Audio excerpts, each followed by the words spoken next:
최경영의 최강 시사.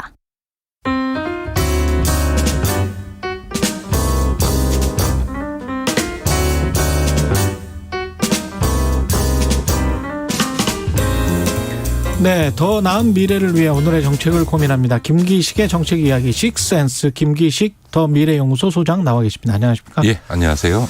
대장동 논란 때문에 뭐 완전히 전국이 다 그걸로 뒤집혔습니다. 네네. 예, 이게 보면은 사실은 부동산 개발을 어떻게 해왔는지를 우리 국민들이 좀 잘 알 수 있는 계기가 된 것 같아서 그런 점에서는 저는 약간 좀 기쁘더라고요.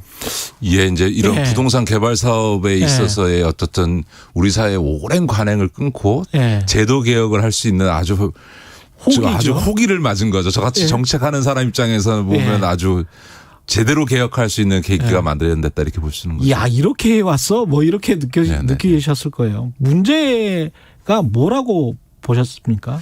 일단 그 부동산 개발 사업이 어떻게 진행되냐 이게 뭐 이거에 대해 좀 이해하실 필요가 있는데 이제 크게 보면 세 가지 방식입니다. 예를 들어서 민간 시행업자와 건설 회사들이 그 땅을 자기 돈으로 뭐 물론 대출을 받지만 자기 돈으로 사들여서 거기에 아파트를 짓고 하는 이런 방식인데 대개 이런 경우는 뭐 그 공공개발하는 거에 비해서는 규모가 작죠. 왜냐하면 그런 대규모를 하기 위해서는 돈을 많이 기반 시설을 갖춰야 되는 이런 문제가 있으니까 어쨌든 그런 순전히 100% 민자로 하는 방법이 있고요.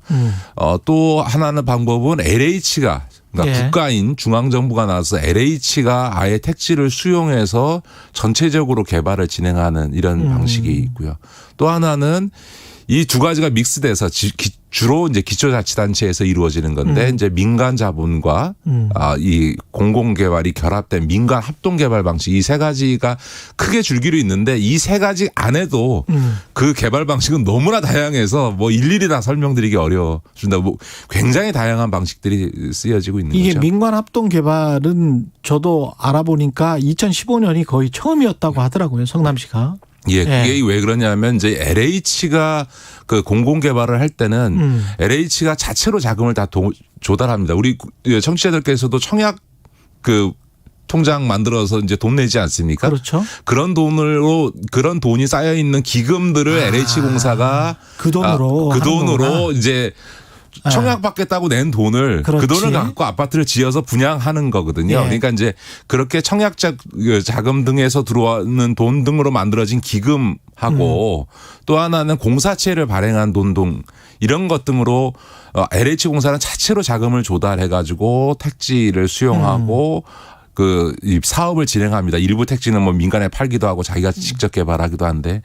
근데 이제 민간 합동 방식이 왜 생기냐면 지방자치단체나 그러니까 기초자치단체나 거기에 개발공사는 그만한 돈이 없는 거예요. 당연히 LH만한 돈이 없겠죠. 당연히 없을 뿐만 아니라 이 공사체를 발행하려고 해도 중앙정부에서 재무 건전성 이유 때문에 지방채 발행을 승인 안 해주기도 하고 이번 이제 성남시 같은 경우에는 이재명 당시 시장이 100% 공공개발하려고 지방채를 한 7천억 발행하려고 했더니 지금 국힘의 전신인 새누리당 의원이 다수인 성남시 의회에서 그걸 부결시켜버리는 바람에 그걸 못한 거거든요. 그러니까 이렇게 그 LH와는 달리 자금을 제대로 조달할 수 없는 기초자치단체에서는 그 일부는 택지 수용은 공공이 하고 그다음에 이 사업 자금은 민간이 돼서 그 개발 이익을 나눠 갖는 이런 민간 합작 모델을 이재명 지사가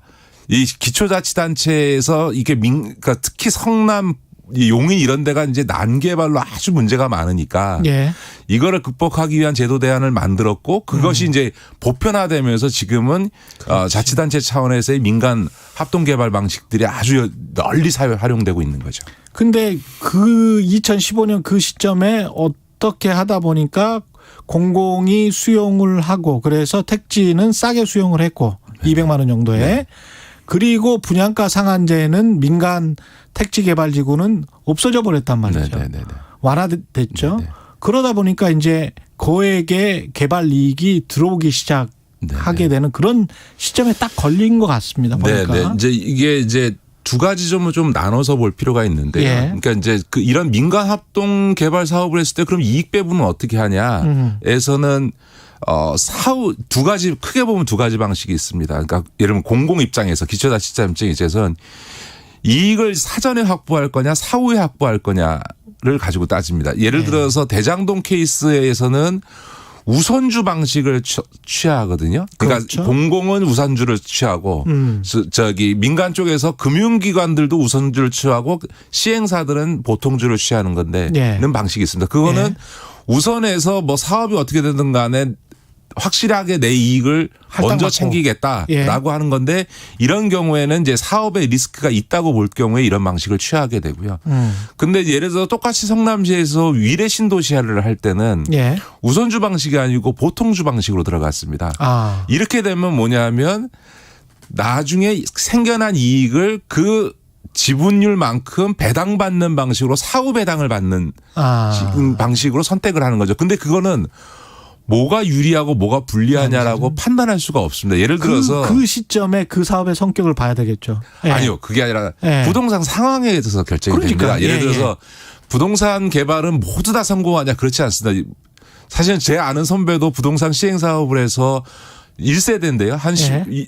굉장히 돈을 많이 벌었다가 2008년도 리만 브라더스 사태 나면서 거의 망했다가 이제 겨우 회복을 했거든요. 왜냐하면 기억하실지 모르겠습니다. 2008년도 리만 사태가 나고 나서 우리나라의 이 아파트 분양이 대규모 전국적으로 미분양이 나면서 이 이 건설 회사를 비롯해서 대형 건설 회사까지 다 부실에 빠졌거든요. 예. 그러니까 이익이라고 하는 거는 분양가를 얼마로 책정하느냐. 그렇죠. 그다음에 분양이 50% 되느냐, 70% 되느냐, 100% 되느냐에 따라서 결정되는 거지. 부동산 개발 사업하면 다 돈 번다. 그런 건 없는 거예요. 쪽박 날 수도 있죠. 그렇죠. 당연히 예. 망하는 경우들도 있고 빚더미에 앉는 경우들도 있습니다. 예를 들어서 인천의 이 경우에 인천도시개발공사가 진행한 민간합동 개발 사업은 20년째 사업이 진행이 안 돼서 진짜 적자에 허덕허덕하다가 최근에 부동산이 이제 올라가면서 이제 겨우 사업이 진척되는 경우들도 있는 거거든요. 그런데 20년 동안 그 대출 이자랄지 이런 것도 엄청났을 엄청나요. 그래서 지금 예. 뭐 빚이 뭐 1조 이렇게 쌓이는 경우들도 있기 때문에 무슨 민간 합동이든 뭐 부동산 개발이든 하면 무조건 성공한다. 그건 전혀 아닌 거고요. 예. 이제 그런 사업의 리스크가 있기 때문에 이거를 어떻게 이제 선택할 거냐, 사전에 이익을 확보할 거냐, 사후에 이익을 확보할 거냐에 대한 판단인데 이거는 정말 모르는 거죠. 예를 들어서 사후에 개발 이익이 많이 날 것 같아 하고서 사후 배당을 크게 갖겠어 했다가 사업 안 되면 아무것도 못 갖는 공공 입장에서 그렇죠. 그런 거고요. 네. 그래서 사전에 미리 내가 뭐 사업이 리스크 있는 나는 내가 공공에 환수할 거 먼저 챙기겠어 했는데 나중에 지금처럼 부동산 가격이 확 오르면서 분양가가 높게 책정되어지고 분양에 성공해버리면 그 배당 이익을 가져가는 데 있어서 좀 덜 가져가게 되는 이런 그렇죠. 문제가 생기는 거고요. 더군다나 지금 이 대장동 같은 케이스에서는 아까 말씀드린 이익 규모의 가장 중요한 분양가 결정이나 분양 상황은 2018년도 그 12월 이재명 지사가 성남시장을 그만두고 후임 시장이 뽑힌 다음에 분양가가 승인되고 분양이 이루어진 거기 때문에 도저히 그 시점에서의 이 분양 가격이나 분양 상황을 예측한다는 수 없었던 상황이니까 이재명 시장 다음에 벌어진 일인 거죠. 그러네요. 이게 그러면 앞으로 이 대장동뿐만이 아니고 전반적으로 봤을 때 우리나라의 뭐 토지가 뭐 한 1경원 정도 되지 않습니까? 그 정도에는 토지의 인허가권을 주면서 이제 이걸 개발을 해보자. 이거는 계속 이어질 거란 말이죠. 네네. 어떻게 해야 됩니까? 저는 뭐 그 두 가지 방식이 있는데 요즘 요구되는 것처럼 공공이 전적으로 하든 민간 합동으로 하든 공공이 개입한 개발 사업에 있어서는 이 개발 이익이 발생했을 경우에 당연히 거기에 투자한 대출해준 금융회사나 그거에 참여한 건설회사나 시행사들의 적정 이익이야 보장이 돼야죠. 그러지 않으면 누가 사업에 참여하겠습니까? 그렇죠. 네. 그렇다고 다 100% 공공의 자금으로 할 수는 없는 거니까. 그러나 다 세금이죠. 예, 그래서 적정 수익 이상의 초과 수익은 공공이 완전히 환수할 수 있는 형태로 제도를 완전히 개혁하는 이런 접근이 하나 있을 수 있는 거고요. 예. 그러나 이번 사태를 보면서는 그렇게 민자 개발을 통해서 개발 이익을 독식하는 구조를 막고 인허가 과정에서의 비리를 막겠다고 민간 합동 개발 방식을 취했는데도 불구하고 이렇게 문제가 있는 것으로 나타나고 있지 않습니까? 그런 예. 경우에는 저는 이렇게 생각합니다. 더 이상 공공이 이 소위 분양 아파트를 건설해서 분양하는 이 사업을 해야 되냐. 그러니까 예를 들어서 공공이 나서서 법적 강제를 갖고 이런 그 토지를 수용하는 이런 택지를 조성해서 하는 사업의 경우에는 공공성에 맞게 서민들을 위한 이재명 지사도 얘기했던 것처럼 기본주택처럼 서민 주거 안정용 이 소위 주택만 그런 공공 택지에는 공급하도록 하고 분양 아파트는 그건 민간 사업에서 민간에서 시장의 원리에 따라서 알아서 해라. 이렇게 하는 게 맞는 거 아니냐. 그러니까 국가의 공권력이나 법을 통해서 개인의 사적 재산권인 토지에 대한 소유권을 강제 수용해서 하는 이런 공공사업에 있어서는 네. 그 공공성에 맞게 개발이익의 환수뿐만 아니라 거기서 더 나가서 이 공공적 목적이 있는 서민의 주거 안정용 장기 임대주택 그것도 물론 단순히 못 사는 사람들 사는 게 아니라 10평대, 20평대, 30평대 등 다양한 평수 등을 통해서 집을 사지 않고도 안정적인 주거 생활을 누릴 수 있는 그런 주택을 공급하는 용으로만 이 공공택지를 활용한다. 저는 아예 발상의 전환해서 이렇게 가는 게 더 좋지 않겠냐 이런 생각합니다. 그럴 수도 있겠네요. 그러면 민간 건설회사들 같은 경우는 사실은 리스크가 굉장히 크기 때문에 본인들이 직접 본인들 돈 들여서 또는 대출 받아가지고 땅을 수용해서 거기에다 뭔가를 지으려고 한다면 굉장히 많은 자금이 들어가고 굉장히 많은 시간 부담 비용이 들어가서 그건 민간은 네. 자기들이 리스크 감수해서 하이 리스크 하이 리턴 하든 그건 뭐 주식시장에서도 그러지 않습니까? 그렇죠. 그건 알아서 해라. 다만 공공의 땅을 수용해서 일정하게 리스크를 줄여버린 그걸 굳이 또 민간한테 줄 이유 없다. 저는 이렇게 봅니다. 사실은. 생각해 보니까 또 그러네요. 네. 예. 공공이 개입하면 전적으로 공공이 하고 그냥 100% 다 해버리자. 네, 하는데 네. 다만 민간의 투자나 참여는 끌어주어서 그 사람들에게 적정 이익은 준다. 다만 그렇게 해서 지어지는 아파트는 기본적으로는 지금처럼 대부분 분양하고 일부 임대를 주는 게 아니라 네. 대부분을 서민 주거 안정용 장기 임대 아파트를 주로 공급하고 일부만 사업 자금 회수를 위한 일부만 분양하는 거꾸로 된 이 공급 구조를 만드는 게 맞다 이렇게 보는 거죠. 공공의 영역이 크게 확대되는 그런 방향으로 갈 수도 있겠습니다. 그렇죠. 되면. 토지공 개념을 이야기하는데 이제는 저는 주거에 있어서도 유럽과 같은 사회주택 개념으로 국가가 이런 공공적 주택을 대량 공급하는 방식으로 접근하는 게 우리나라 부동산 문제를 해결하는 굉장히 중요한 해법이다 이렇게 봅니다. 청취자분들도 일목요연하게 지금 상황이 딱 설명이 됐을 것 같아요. 그리고 앞으로의 비전도 좀 보일 것 같고 마지막으로 남북 정상회담 관련해서는 어떻게 전망하세요?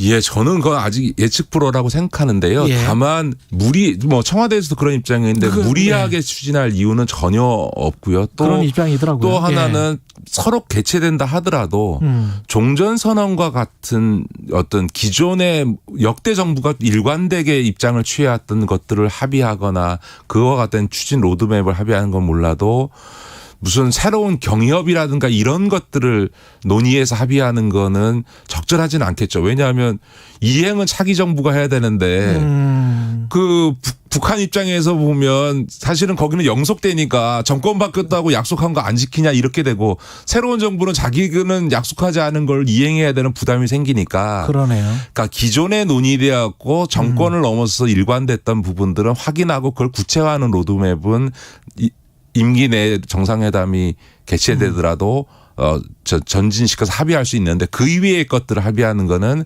후임 정부, 다 차기 정부에 대한 거는 아닌 것 같다. 다만 결국은 이 정상회담이라고 하는 거는 어떻게 보면 돌파구를 뚫어주는 그러니까 남북 관계가 잘 오고 북미 관계가 잘 오다가 교착 국면에 빠진 거 아닙니까? 그래서 이거를 뭔가 대화의 방향으로 물꼬를 터주는 역할을 문재인 대통령께서 마지막으로 해 주시고 차기 정부가 그 조건에서 조금 더 이렇게 좀 빨리 쉽게 이 남북 대화 그다음에 북미 협상의 길에 들어갈 수 있게 해주는 것 이런 정도의 역할인 것 같고 아마 대통령께서도 그런 역할을까지는 하고 임기를 마치고 싶으신 마음이 있는 거 아니냐. 김정은도 그런 마음이 좀 있어 보이던데.